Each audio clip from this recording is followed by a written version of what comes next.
Réalisé uniquement durant les fêtes de Pâques, le fion c'est l'une des spécialités de la maison Hervouette. Une recette jalousement gardée, issue d'un précieux héritage.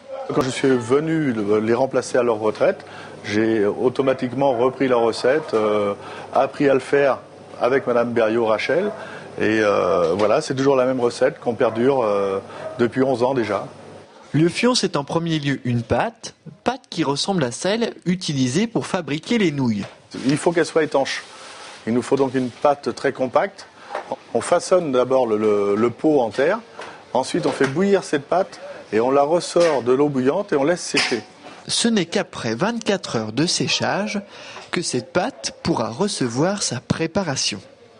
Il nous faut du lait, des œufs, du sucre, crème fraîche et les parfums, cannelle, fleur d'oranger et d'autres que je garderai confidentiels.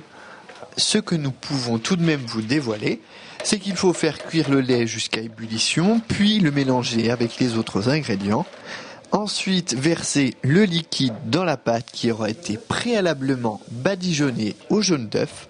Et enfin, faire cuire le tout une trentaine de minutes. Vous souhaitez en goûter? Encore faut-il en demander, et c'est là que ça se complique. Ça reste, comment dire, un petit peu vulgaire comme nom.